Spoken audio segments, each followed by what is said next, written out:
ये कहानी है एक ऐसे आर्किटेक्ट की जिसके घर में एक दिन दो खूबसूरत लड़कियां मदद के बहाने घुस जाती है और फिर उसे उकसाकर उसके साथ इंटीमेट होते हैं, जिसके बाद उसे ब्लैकमेल करके उसके लाइफ में क्रिएट करते हैं कुछ ऐसे एम्बेरसिंग प्रॉब्लम्स जो हम देखने वाले हैं आज की इस पूरी कहानी में। कहानी शुरू होती है इवन नाम के एक आदमी से जो पेशे से एक आर्किटेक्ट है और वो अपनी वाइफ कैरन और दो बच्चों के साथ हंसी खुशी रहता था। उसकी वाइफ कैरन भी एक आर्ट गैलरी में काम करती थी। इवन और कैरन ने बच्चों के साथ बीच ट्रिप पर जाने का एक प्लान बनाया हुआ था, मगर इवन को कुछ जरूरी काम आने पर वो उनके साथ नहीं जा पाता। इसलिए कैरन दोनों बच्चों को लेकर बीच ट्रिप पर एक हफ्ते के लिए निकल जाती है और इवन अपने डॉग के साथ घर पर ही रह जाता है। अब उसी रात जब इवन अपने घर में काम कर रहा था तो उस समय बाहर बहुत तेज बारिश हो रही थी।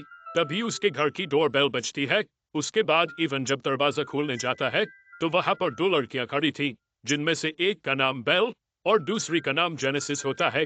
वो दोनों बारिश में पूरी तरह से भीगी हुई थी, जिसके बाद दोनों इवन से कहती है कि हम पार्टी में जाने के लिए एक एड्रेस ढूंढ रहे थे, मगर तेज बारिश के कारण रास्ता भटक गए और भीगने की वजह से हमारे फोन भी खराब हो गए। तो इवन उनकी मदद के लिए उन्हें अपने घर में आने देता है और उन्हें कुछ टॉवल्स और एक आईपैड देता है ताकि वो उस एड्रेस को ढूंढ सके। लेकिन जेनेसिस आईपैड में एड्रेस ढूंढने के बाद कहती है कि वो उस जगह से काफी दूर आ चुके हैं और टैक्सी ड्राइवर उन्हें गलत लोकेशन पर ले आया है। तो इवन उनके लिए एक कैब बुक करता है जो 45 मिनट में यहाँ पर पहुंचने वाली थी। अब दोनों लड़कियां काफी भीग चुकी थी, इसीलिए वो इवन से अपने कपड़ों को ड्रायर में सुखाने के लिए कहती है। उसके बाद बेल और जेनेसिस इवन का वॉशरूम यूज करने के बाद उसके पास आती है, जहां पर इवन उनके लिए चाय बना रहा था। उसके बाद वो सभी लिविंग रूम में आकर आपस में बात करने लगते हैं, जहां बेल और जेनेसिस बार बार इवन के करीब आने की कोशिश करने लगती है, जिससे परेशान होकर इवन दूसरी कुर्सी पर जाकर बैठ जाता है और अपना फोन निकाल कर देखता है, जिसमें कैब के आने का टाइम अब सिर्फ 20 मिनट बचा था।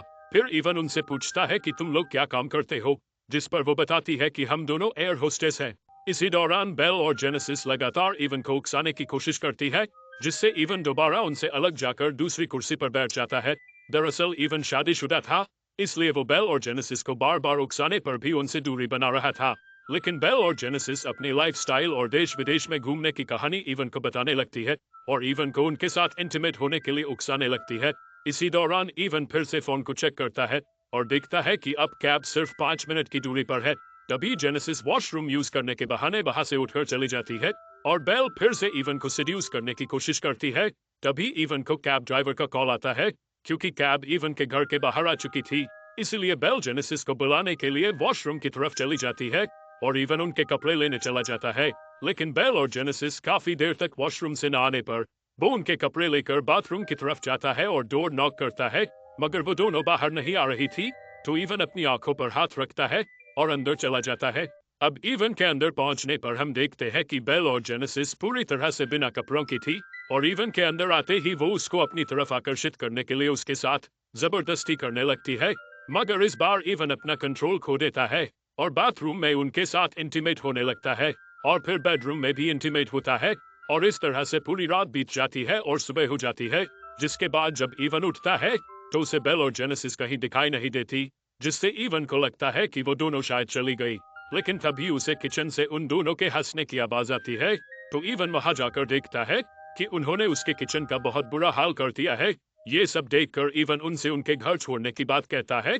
तभी इवन की वाइफ की वीडियो कॉल आती है, तो वो फोन पर बात करने के लिए बाहर चला जाता है और बात करने के बाद वो अंदर आकर दोनों को अपने कपड़े पहनकर उन्हें घर से निकल जाने के लिए बोलता है।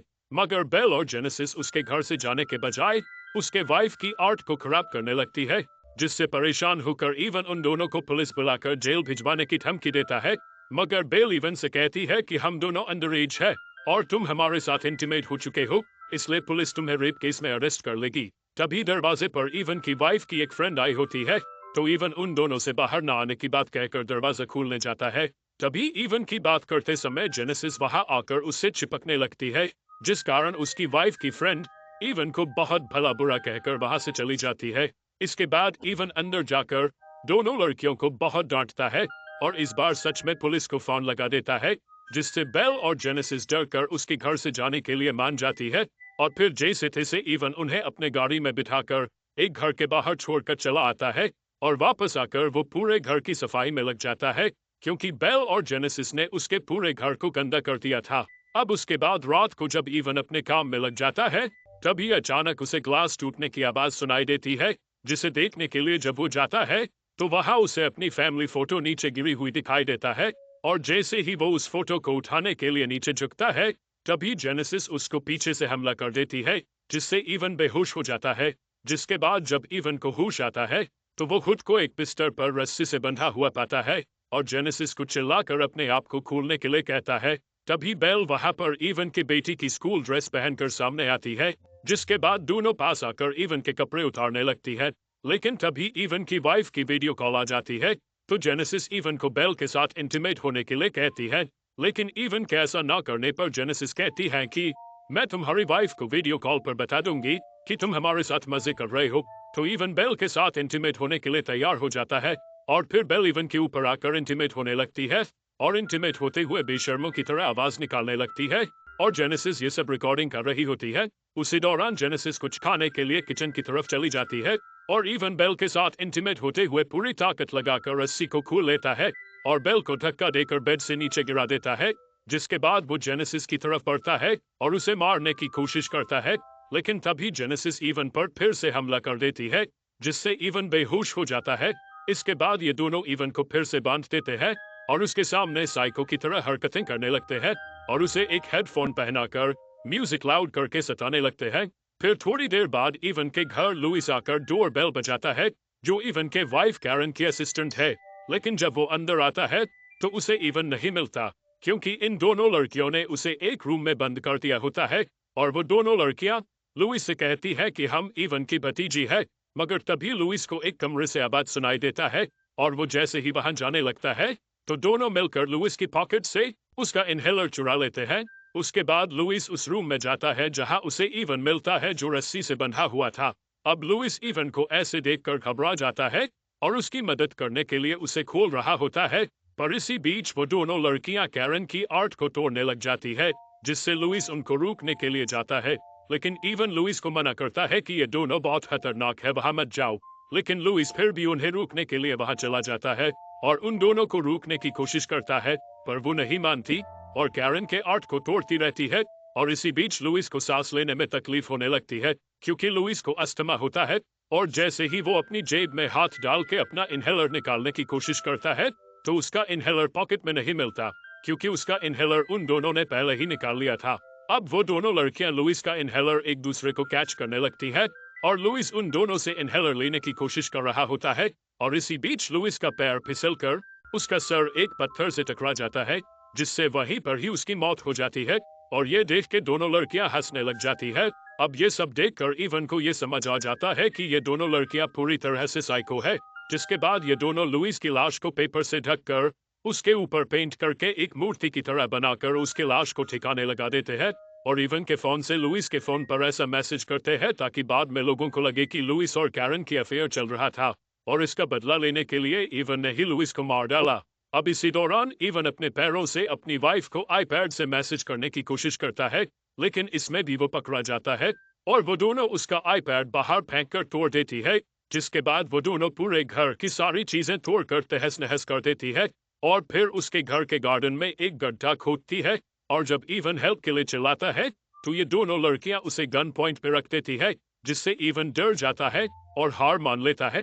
अब अगले दिन वो दोनों लड़कियां इवन को बांधकर उस गड्ढे में डालकर दफना देती है और सिर्फ उसका सर बाहर रखकर वो दोनों अपने बारे में बताती है कि हम दोनों साइको है और हमें ऐसा करने में बहुत मजा आता है और हम तुम्हारे साथ सिर्फ गेम खेल रहे थे और हम बहुतों के साथ ऐसा कर चुके हैं और हमारे शिकार सिर्फ शादीशुदा मर्द होते हैं।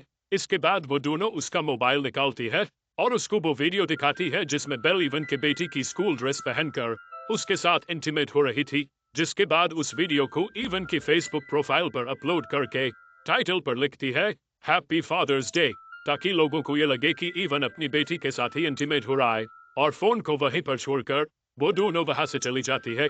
जिसके बाद इवन जैसे तैसे अपना हाथ निकालकर वीडियो को डिलीट करने की कोशिश करता है, लेकिन गलती से वो वीडियो डिलीट होने की बजाय लाइक हो जाती है।